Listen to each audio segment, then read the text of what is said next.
Hello friend, कैसे हैं आप लोग। मैं हूं Rashmi and welcome to my channel study with Rashmi. Today we will discuss very important news of October month. और मैंने जून, जुलाई, अगस्त, सितंबर के पूरे न्यूज़ को कवर कर लिया है और उसका आपको डिस्क्रिप्शन बॉक्स में वीडियो मिल जाएगा। सितंबर में मैंने डिस्कस किया था क्वांटम सुप्रीमेसी, उससे रिलेटेड मैंने एक सवाल पूछा था। खैर मुझे किसी से आंसर नहीं मिल पाया, तो मैं आज उसका आंसर आपको दे देती हूँ। क्वांटम सुप्रीमेसी एक टर्म है जो कि 2012 में दिया गया था जॉन प्रेस्किल के द्वारा। इसके बारे में आप पूरी तरह से जानकारी हासिल करें। आगे बढ़ते हैं, अक्टूबर मंथ का इंपॉर्टेंट न्यूज़ देखते हैं। सबसे पहले तो हम लोग जानेंगे first bond exchange traded fund Bharat 22 introduce हुआ है। What is exchange traded fund? Exchange traded fund are index fund that is listed and traded on exchange. चलो सिंपल सी भाषा में समझते हैं। एक्सचेंज ट्रेडेड फंड एक ऐसा फंड है जिसकी ट्रेडिंग एक्सचेंज मार्केट में होती है। ठीक है, एक्सचेंज ट्रेडेड फंड तीन सबसे बना है, एक्सचेंज, ट्रेड, फंड। तो यानी एक ऐसा फंड जिसकी ट्रेडिंग एक्सचेंज मार्केट में की जाती है उसको कहते हैं एक्सचेंज ट्रेडेड फंड। ठीक है, एक्सचेंज मार्केट में जो ट्रेडिंग की जाती है उसमें क्या होता है, बाइंग और सेलिंग की जाती है। किसकी? शेयर्स की, सिक्योरिटीज की, बॉन्ड की। ठीक है, ये जो एक्सचेंज ट्रेडेड फंड है वो एक फंड है। फंड क्या होता है? फंड ग्रुप होता है, group of shares, group of securities, group of bond, उन सबको हम लोग क्या कहते हैं? फंड कहते हैं। ये जो फंड है वो कौन बनाता है? हम और आप नहीं बनाते हैं। उसके लिए एक्सपर्ट मैनेजर होते हैं जो डिफरेंट डिफरेंट कंपनीज के शेयर को का एक ग्रुप बनाते हैं और उसको मार्केट में हमें एज ए म्यूचुअल फंड की तरह हमारे सामने रखते हैं। हम लोग उसको देखते हैं और उसके अनुसार खरीदते हैं। ठीक है, यहाँ पे हम देखते हैं ETF यानी एक्सचेंज ट्रेडेड फंड। ये भी एक फंड है म्यूचुअल फंड की तरह, लेकिन इस फंड का सेलिंग और बाइंग कहाँ होगा? एक्सचेंज मार्केट में होगा।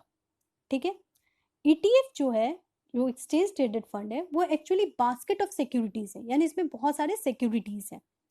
एक्सचेंज ट्रेडेड फंड का ट्रेडिंग वैल्यू किस पे डिपेंड है? Asset value of the underlying stock. सही है ना? एक्सचेंज ट्रेडिंग फंड का ट्रेडिंग वैल्यू किस पे डिपेंड होगा? मार्केट पे डिपेंड होगा। चलिए, एक्सचेंज ट्रेडेड फंड जो है वो एक फंड है, जैसा कि मैंने बताया। तो ये किस चीज का फंड है? एक्चुअली ये ग्रुप ऑफ बॉन्ड, यानी बहुत सारे बॉन्ड का ये फंड है। ठीक है, अब बॉन्ड क्या होता है? Bond is a fixed income instrument that represents a loan made by an investor and a borrower. क्या होता है कि बॉन्ड भी एक इन्वेस्टमेंट टूल है। ठीक है, इन्वेस्टमेंट इंस्ट्रूमेंट है जिसको आप मार्केट में इन्वेस्ट करते हो। ठीक है, पूंजी जो मार्केट में आप इन्वेस्ट करते हो उसको बॉन्ड कहते हैं। बॉन्ड एक्चुअली क्या है? एक फिक्स्ड इनकम रिटर्न देता है। बॉन्ड, क्योंकि बॉन्ड का एक मैच्योरिटी पीरियड होता है, तो आपको पता है कि बॉन्ड अगर आप बेचोगे तो आपको एक फिक्स्ड इनकम रिटर्न आ जाएगा। हो सकता है कि जिस कंपनी का आपके पास बॉन्ड हो वो बैंकरप्ट हो जाए। ऐसे भी सिचुएशन में बॉन्ड होल्डर को एक फिक्स्ड अर्निंग मिल जाती है। ठीक है, इसलिए हम जैसे आम आदमी बॉन्ड में इन्वेस्ट करते हैं। गवर्नमेंट इस बात को जानती है और गवर्नमेंट ने ETF बॉन्ड निकाला है जिसमें ग्रुप ऑफ बॉन्ड है। ये किस किस कंपनीज के ग्रुप है? ये सारी जो कंपनीज है जिसका ये बॉन्ड है वो सारी सेंट्रल पब्लिक सेक्टर एंटरप्राइजेस है, और इसीलिए इसका एक नाम दिया गया है भारत 22, यानी it is a group of 22 companies. ठीक है, Bharat 22 is a group of bond of 22 central public sector enterprises. ठीक है, India's first bond is bond exchange traded fund Bharat 22 which represent basket of traded bond issued by central public sector enterprises. यहाँ पे आप picture से ज़्यादा अच्छे से understand करोगे। ये जो भारत 22 है उसमें उसके ऊपर बहुत सारी कंपनीज के नेम लिखे हैं, जैसे SBI, ONGC, भारत इलेक्ट्रॉनिक्स, गेल। ये सारे कंपनीज के बॉन्ड यहाँ पे सेल और बाई होगा। कहाँ पे? एक्सचेंज ट्रेड मार्केट में। ठीक है, इससे क्यों ये इंट्रोड्यूस किया गया है, इसका पर्पस क्या है, इसके बेनिफिट क्या है और इसके फीचर्स क्या है? ETF बॉन्ड एक्चुअली एक बास्केट ऑफ बॉन्ड है जिसमें सारे सेंट्रल पब्लिक सेक्टर एंटरप्राइजेस आते हैं। ये बॉन्ड बहुत ही सस्ते रेट में अवेलेबल है मार्केट में, अबाउट 1000 रुपीज में भी आपको ये बॉन्ड मिल जाएगा भारत 22। इसके इंट्रोड्यूस करने का पर्पस यही है कि मार्केट में इन्वेस्टमेंट को बढ़ाना है, क्योंकि इकोनॉमी स्लो चल रही है। इसमें जो बॉन्ड मिल जाएगा आपको 1000 रुपीज में भी मिल जाएगा। ये जो बॉन्ड है ये 2 टाइप के। ठीक है, ये जो बॉन्ड आए हैं वो 2 टाइप के आए हैं, 2 सीरीज में आए हैं। एक तो लॉन्ग टर्म और एक है शॉर्ट टर्म। लॉन्ग टर्म क्या होता है? लॉन्ग टर्म यानी कि 10 साल के लिए आप इन्वेस्ट कर सकते हो इसमें, और शॉर्ट टर्म यानी आप 3 साल के लिए इन्वेस्ट कर सकते हो। सपोज मैं बॉन्ड 2020 में लेती हूँ तो 2023 में इस बॉन्ड मैच्योर हो जाएगा और फिर मुझे पैसा मिल जाएगा, या तो 2030 के लिए मैं इन्वेस्ट कर सकती हूँ। इस तरह से इस ETF बॉन्ड को 2 सीरीज में निकाला गया है, 3 ईयर्स एंड 10 ईयर्स। अब हम लोग आगे बढ़ते हैं नोबेल प्राइज में। नोबेल प्राइज जो है वो दिया जाता है अल्फ्रेड नोबेल के याद में। अल्फ्रेड नोबेल एक ग्रेट स्वीडिश केमिस्ट थे, इंडस्ट्रियलिस्ट थे, इन्वेंटर थे डायनामाइट के। ठीक है, ये जो नोबेल प्राइज दिया जाता है वो 5 एरियाज में दिया जाता है। किस में दिया जाता है? 5 एरियाज में, फिजिक्स में, मेडिसिन में, केमिस्ट्री में, पीस में, लिटरेचर में और इकोनॉमिक्स में 1968 के बाद दिया जाने लगा। ठीक है, नोबेल प्राइज मेडिसिन में किसको दिया गया है? नोबेल प्राइज मेडिसिन में दिया गया है 3 पर्सन को, विलियम जी कैलियंज, संत पीटर रैटक्लिफ और सेमेंजा, ग्रिग एल सेमेंजा। ठीक है, इन तीनों को नोबेल प्राइज दिया गया है। अब इनका नाम कैसे याद रखा जाए? तो इसके लिए एक छोटा सा ट्रिक है। ट्रिक क्या है? रेडक्लिफ ने विलियम सेमेंजा को लाइन बता दिया। रेडक्लिफ ने विलियम और सेमेंजा को क्या बताया? लाइन बताया। आपको अगर हिस्ट्री याद है तो रेडक्लिफ से मैंने बना दिया रेडक्लिफ। रेडक्लिफ हिस्ट्री में कौन थे? जिन्होंने इंडिया और पाकिस्तान के बॉर्डर को डिफाइन किया था, जो आज बांग्लादेश है। यानी इंडिया और बांग्लादेश के बॉर्डर डिस्प्यूट को सॉल्व करने के लिए एक लाइन आई थी जिसका नाम है रेडक्लिफ लाइन। तो यही रेडक्लिफ को यहाँ पे मैंने बना दिया। रेडक्लिफ ने विलियम और सेमेंजा को क्या बता दिया? लाइन बता दिया। तो रेडक्लिफ ने विलियम सेमेंजा को लाइन बता दिया। ये जो नोबेल प्राइज दिया गया है मेडिसिन में, वो किस पर्पस के लिए दिया गया है? तो जो पर्पस है उसको देखते हैं। How cell sense and adapt to oxygen availability, यानी सेल कैसे सेंस करता है और कैसे रिएक्ट करता है जब हमारे बॉडी में ऑक्सीजन का लेवल बढ़ता है या फिर घटता है। क्योंकि हम लोग जानते हैं हमारी पूरी बॉडी मिलियन ऑफ सेल से बनी हुई है। सेल बहुत छोटे होते हैं जो हमारे नेकेड आई से भी नहीं दिखते हैं। हमारे सर के बाल से लेके पैर के नाखून तक सेल से बने हुए हैं। सब कुछ जो सेल होता है उसको वो ऑक्सीजन के अनुसार रिएक्ट करता है। कभी हमारे बॉडी में ऑक्सीजन कम हो जाता है तो फिर सेल कैसे रिएक्ट करता है, कभी हमारे बॉडी में ऑक्सीजन ज़्यादा हो जाता है तो सेल कैसे रिएक्ट करता है, उस पर पूरी स्टडी की गई है इन्हीं तीनों साइंटिस्ट के द्वारा। ठीक है, तो ये मेन पर्पस है स्टडी का, how cell sense and adapt to oxygen availability. बहुत ही इंपॉर्टेंट स्टडी है क्योंकि बहुत सारे हमारे यहाँ डिजीज जो होता है वो ऑक्सीजन पे डिपेंड करता है। जैसे कि कोविड-19, वो इफेक्ट करता है हमारे रेस्पिरेटरी सिस्टम को, यानी हमारे बॉडी में ऑक्सीजन लेवल कम हो जाता है ऐसे में। और फिर हमारा सेल जो है किस तरह से रिएक्ट करता है और बाद में ब्रेक हो जाता है, और जिससे क्या हो जाता है? डेथ हो जाता है पर्सन का। तो ये काफ़ी इंपॉर्टेंट स्टडी है इस ऐसे बीमारियों से जो कि रेस्पिरेटरी सिस्टम से रिलेटेड है। उसके अलावा हम जब हाई प्लेस पे जाते हैं, हाई एल्टीट्यूड पे जाते हैं, तो क्या होता है? हमारे बॉडी में ऑक्सीजन लेवल कम हो जाता है और ऐसे में हमारे सेल किस तरह से रिएक्ट करते हैं उस पर पूरी स्टडी की गई है। Nobel prize for physics, Nobel prize for physics दिया गया है Canadian American cosmologist James Peebles को। जेम्स पिबल्स को नोबेल प्राइज दिया गया है। किस सब्जेक्ट में दिया गया है उनको नोबेल प्राइज? तो जेम्स पिबल को नोबेल प्राइज दिया गया है कॉस्मोलॉजी के लिए। कॉस्मोलॉजी यानी स्टडी ऑफ स्पेस। उसके अलावा माइकल मेयर एंड डिडियर को भी दिया गया है नोबेल प्राइज। ठीक है, जेम्स पिबल को नोबेल प्राइज दिया गया है जो कि कैनेडियन है, और इनको प्राइज दिया गया है कॉस्मोलॉजी के लिए। माइकल मेयर और डिडियर को नोबेल प्राइज दिया गया है एक्सो प्लानिट के ढूंढने के लिए। एक्सो प्लानिट क्या है? एक प्लानिट है जो कि हमारे सोलर सिस्टम में नहीं है, उसका कोई और स्टार है, उसका वो प्लानिट है। ऐसे प्लानिट को सर्च करने वाले ऐसे प्लानिट को सर्च करने के लिए माइकल एंड डिडियर को ये नोबेल प्राइज दिया गया है। सबसे पहले एक्सो प्लानिट कब ढूंढा गया था? चलिए मैं बता देती हूँ। 1995 में सबसे पहले एक्सो प्लानिट ढूंढा गया था। चलिए इसका नाम याद करते हैं। ये जो तीनों साइंटिस्ट हैं, James Peebles, Michael Mayor and Didier Queloz. James and Michael के लिए डिवाइडर क्लोज। किसके लिए क्लोज हो गया डिवाइडर? जेम्स एंड माइकल के लिए डिवाइडर क्लोज।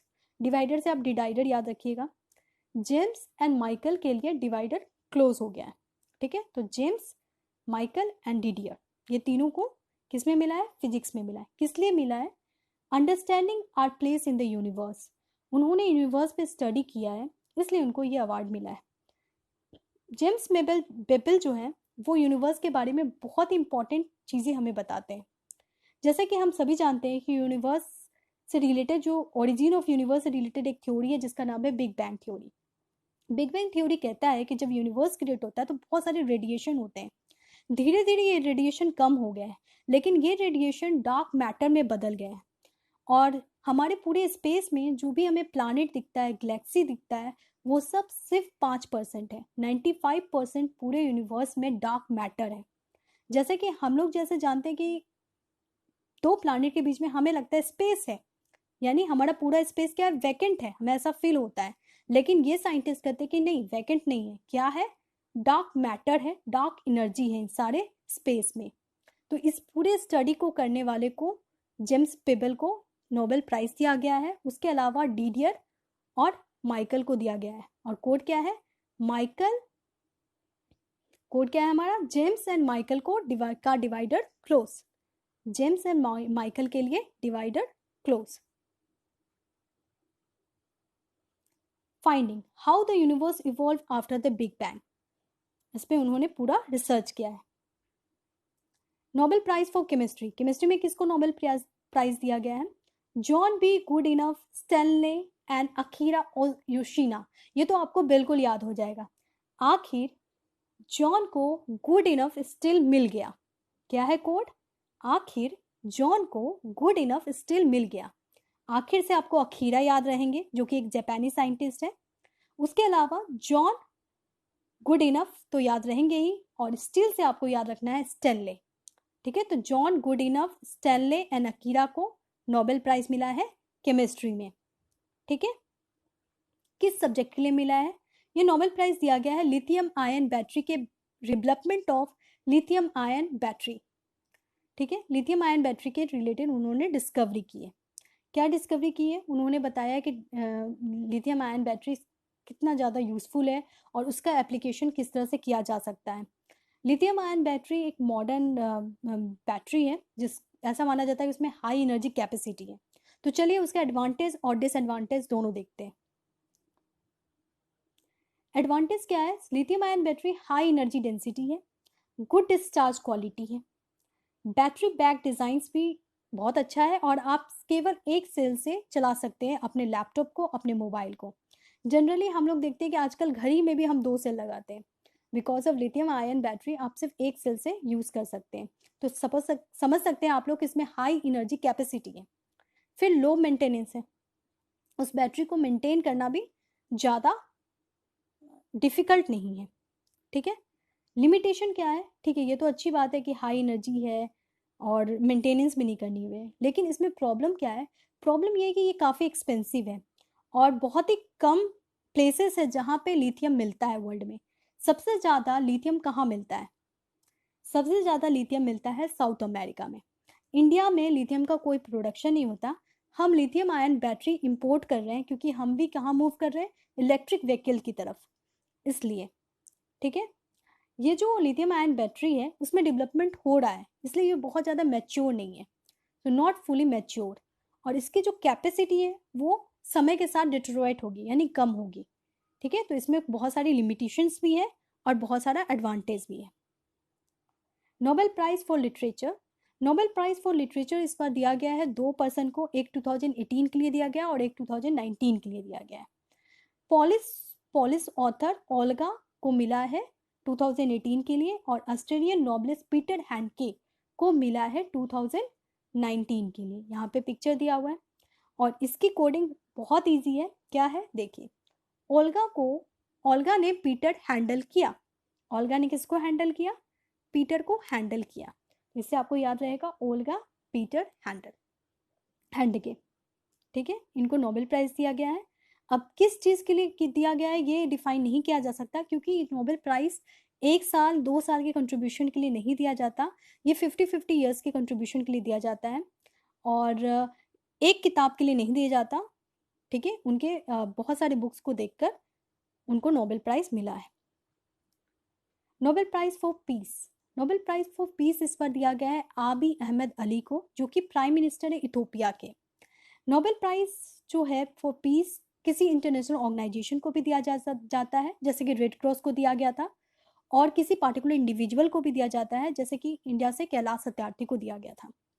इस पर दिया गया है एबी अहमद अली को जो कि पीएम है इथोपिया के। इनको दिया गया है क्योंकि इन्होंने बहुत ही इम्पोर्टेंट रोल किया था इथोपिया और इरिटिया, जो कि इथोपिया का एक बगल कंट्री है, उस दोनों कंट्री में पीस को इस्टेब्लिश करने में। जैसे कि इंडिया और पाकिस्तान है, और इंडिया का नेबरिंग कंट्री है पाकिस्तान, और पाकिस्तान इंडिया से ही निकला है, वैसे ही इथोपिया का ही पार्ट था इरिटिया 1991 तक। उसके बाद वो दोनों अलग हुआ। ये अफ्रीका का एक कंट्री है, ठीक है। और ये है आपका हॉर्न ऑफ अफ्रीका, जो आपको दिख रहा होगा नीचे में। हॉर्न ऑफ अफ्रीका में बहुत सारे कंट्रीज आते हैं। यहाँ पे है इथोपिया और इरिटिया, ठीक है। इथोपिया और इरिटिया के बीच में इंटरनेशनल डिस्प्यूट को सॉल्व करने के लिए अबे अहमद अली को पीस प्राइज दिया गया है, Nobel peace prize. Nobel peace prize for economics ये किसको दिया गया है? तो बहुत ही ज़्यादा खुशी हुई जानकर कि ये हमारे ही इंडियन इकोनॉमिस्ट अभिजीत बैनर्जी को दिया जाता है, और उनकी वाइफ इस्थर डोफ्लो को दिया जाता है, और उनके फ्रेंड माइकल क्रेमर को दिया जाता है, ठीक है। और किस लिए दिया गया है? इन्होंने ग्लोबल पॉवर्टी को किस तरह से एलिविएट किया जाए, यानी ख़त्म किया जाए, उस पर पूरा रिसर्च किया था, और इसलिए उनको ये नोबेल प्राइज़ दिया गया है, ठीक है। Abhijit Banerjee, Esther Duflo and Michael Kremer, इन तीनों को दिया गया है नोबेल पीस प्राइज। और इसका कोड याद करने के लिए अगर आपको ज़रूरत है तो मैं कोड दे देती हूँ M, AEM, A for Abhijit Banerjee, E for Esther Duflo and M for Michael. Development economics बहुत इंपॉर्टेंट कॉन्सेप्ट है।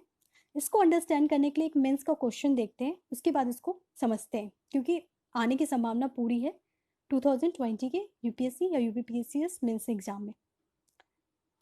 क्वेश्चन है, how to control poverty in India, discuss in context of experimental approach given by doctor Abhijit Banerjee's developmental theory. तो अभिजीत बैनर्जी ने इस पर पूरा research किया था, और उन्होंने एक्सपेरिमेंटल अप्रोच के बारे में बताया था अपने डेवलपमेंटल इकोनॉमिक रिसर्च में। तो उसको देखते हैं कि उससे हम लोग अपने इंडिया के ग्लोबल पॉवर्टी प्रॉब्लम को, इंडियन पॉवर्टी प्रॉब्लम को कैसे सॉल्व कर सकते हैं। डेवलपमेंटल इकोनॉमिक्स होता क्या है? डेवलपमेंटल इकोनॉमिक्स एक इकोनॉमिक्स का पार्ट है। जनरली हम लोग इकोनॉमिक्स के दो पार्ट जानते हैं, एक माइक्रो और एक मैक्रो। आज हम लोग जानेंगे इकोनॉमिक्स के बहुत सारे ही, with time phase economic subject को बहुत ज़्यादा ब्रांचेस में बांटा गया है, जैसे बिहेवियर इकोनॉमिक्स, वेलफेयर इकोनॉमिक्स और developmental economics. Developmental economics is very important concept. ये कॉन्सेप्ट इसलिए इम्पॉर्टेंट है क्योंकि ये डेवलपिंग इकोनॉमी के लिए, ये डेवलपमेंटल इकोनॉमिक्स के लिए दिया गया था। और ये डेवलपमेंटल इकोनॉमी बेस्ड जो कंट्रीज़ है, जैसे इंडिया, देन आपका ब्राज़ील और भी बहुत सारे अफ्रीकन कंट्रीज़, उनके लिए ये है, ठीक है। यहाँ पे हम लोग देखते हैं कि डेवलपमेंटल इकोनॉमिक्स के पर्पस क्या है, इसको इंट्रोड्यूस करने से फ़ायदा क्या है। डेवलपमेंटल इकोनॉमिक्स एक्चुअली 1950 के बाद आया, क्योंकि 1950 में वर्ल्ड वॉर होने के बाद बहुत सारी छोटी एशियन अफ्रीकन कंट्रीज़ में डेवलपमेंट का मुद्दा उभरने लगा था। ऐसे में अमेरिका और रशिया दोनों चाहते थे अपने आप को एक एग्जाम्पल क्रिएट करना डेवलपमेंट के लिए, और उस समय से ये डेवलपमेंटल इकोनॉमिक सब्जेक्ट उभर के सामने आता है, और जिससे रिलेटेड बहुत सारे एक्सपेरिमेंट UNDP के द्वारा किया जाता है। इससे हम लोग, इसका फ़ायदा क्या है, इसका पर्पस ये है कि डेवलपमेंटल इकोनॉमिक्स में हम लोग सोशल, इकोनॉमिक, पॉलिटिकल फैक्टर अच्छे से स्टडी करते हैं, ठीक है। डेवलपमेंटल इकोनॉमिक्स का बहुत ज़्यादा एप्लीकेशन है। एक्चुअली इसका एप्लीकेशन है इकॉनमी को इम्प्रूव करने में। इकॉनमी में जो भी प्रॉब्लम्स है उसको अच्छे से एनालाइज करने में डेवलपमेंटल इकोनॉमिक्स का बहुत बड़ा योगदान है। कैसे? क्योंकि डेवलपमेंटल इकोनॉमिक्स बात करती है एक्सपेरिमेंटल अप्रोच का। एक्सपेरिमेंटल अप्रोच मतलब होता है प्रैक्टिकल अप्रोच। थ्योरी में तो बहुत कुछ पढ़ा जा सकता है, अमेरिका और यूरोप में बैठकर हम लोग इंडिया के पॉवर्टी प्रॉब्लम को एनालाइज नहीं कर सकते। उसको एनालाइज करने के लिए एक्सपेरिमेंटल अप्रोच को ही अपनाना पड़ेगा, और इसीलिए अभिजीत बैनर्जी जैसे बड़े इकोनॉमिस्ट इंडिया आते हैं और एक रिसर्च करते हैं, और 20 to 25 ईयर्स अपने इम्पॉर्टेंट टाइम को स्पेंड करते हैं इंडियन पॉवर्टी जैसे बड़े बड़े मुद्दों को अंडरस्टैंड करने के लिए। यहाँ पे देखते हैं एक्सपेरिमेंटल अप्रोच क्या होता है और उसके टूल्स क्या हैं। एक्सपेरिमेंटल अप्रोच में सबसे पहले प्रॉब्लम को आइडेंटिफाई किया जाता है, फिर सर्वे किया जाता है ह्यूज मास पर। सर्वे करने के बाद ये भी आइडेंटिफाई किया जाता है कि पॉलिसी क्या है इनके लिए और उसका इम्पैक्ट क्या पड़ता है। ठीक है, तो एनालिसिस ऑफ पॉलिसी इम्पैक्ट, और लास्ट में ये भी एनालाइज किया जाता है कि जितना पैसा खर्च किया जा रहा है इस पॉलिसी के लिए या पॉवर्टी को कम करने के लिए या फिर लर्निंग इम्प्रूव करने के लिए, उतना आउटपुट मिल रहा है या नहीं। तो उसको कहते हैं एक्सपेरिमेंटल अप्रोच। ये 4 पिलर पे बेस्ड है: identify the problem, survey the huge issue, analysis of the policy effect and cost effectiveness.